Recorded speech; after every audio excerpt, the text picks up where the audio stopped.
Pemirsa, terima kasih Anda masih menyaksikan Ayo Hidup Sehat. Pemirsa, apakah Anda rutin melakukan pemeriksaan kesehatan seperti tensi misalnya? Hati-hati loh, apalagi bila Anda seorang yang memiliki riwayat keluarga dengan tekanan darah tinggi. Sebaiknya Anda rutin melakukan pengecekan. Kini darah tinggi tak hanya dialami oleh seseorang lanjut usia saja. Tak sedikit yang terkena darah tinggi pada usia muda. Waktu tahu darah tinggi ya agak khawatir juga sih. Kalau buat riwayat sendiri itu mama saya ya, itu sering keluhan darah tinggi juga sih sebenarnya.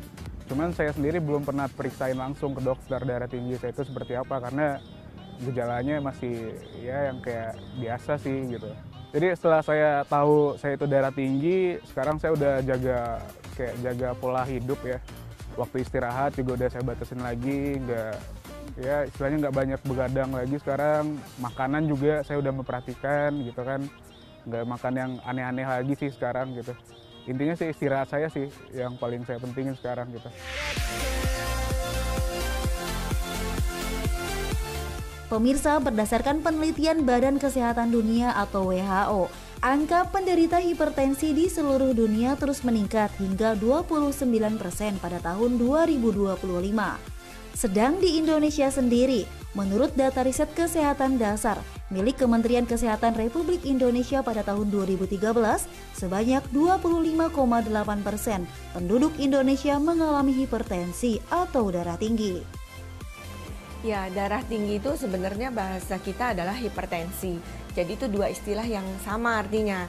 Nah, yang disebut sebagai darah tinggi atau hipertensi itu adalah kalau tekanan darah kita lebih dari atau sama dengan 140/90. Gejala ini agak susah ya, karena seringnya malah tidak ada gejala sama sekali. Tapi kalaupun ada gejala, kadang-kadang kalau orangnya biasa tensinya rendah tiba-tiba naik, yang selalu dirasakan oleh pasien adalah sakit kepala atau pusing.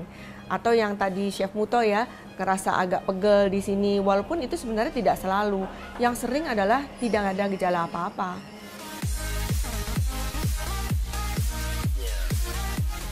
Pemirsa, fakta atau mitos ya kalau konsumsi garam berlebih bisa sebabkan seseorang terkena darah tinggi? Fakta. Jadi salah satu faktor risiko untuk terjadinya seseorang mendapatkan darah tinggi itu adalah dengan mengkonsumsi garam yang berlebihan. Harusnya orang mengkonsumsi garam itu tidak lebih dari 1 sendok teh.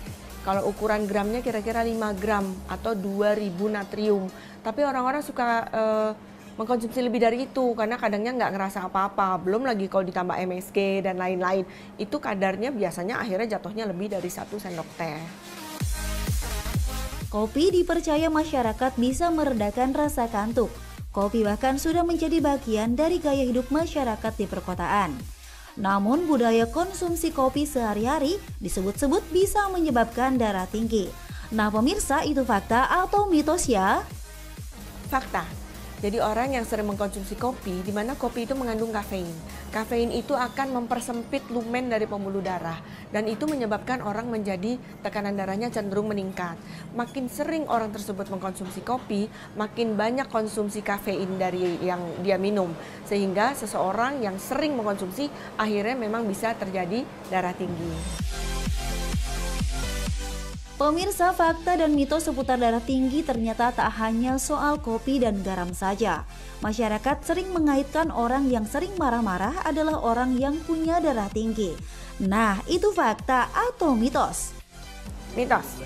Jadi orang yang darah tinggi belum tentu sering marah-marah. Kebalikannya, orang yang marah-marah juga belum tentu itu darah tinggi. Tetapi secara normal, orang yang dalam kondisi emosi itu tensinya memang akan meningkat.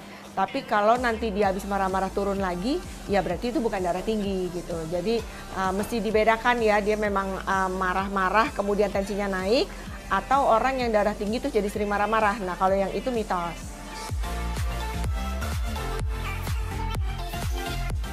Darah tinggi adalah suatu penyakit yang tidak bisa disembuhkan.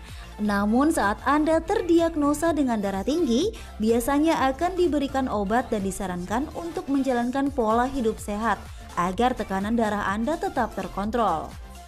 Ya, kita tahu ada beberapa faktor risiko orang yang menjadi darah tinggi. Salah satunya orangnya gemuk, kemudian kadar kolesterolnya tinggi, jarang berolahraga, makanannya konsumsinya banyak yang asin-asin. Nah, kalau kita nggak mau kena darah tinggi, sebaiknya kita hindari kondisi-kondisi tersebut. Jadi olahragalah yang banyak, makannya jangan selalu sering yang asin-asin, kemudian jangan sampai gemuk, hal-hal seperti itu.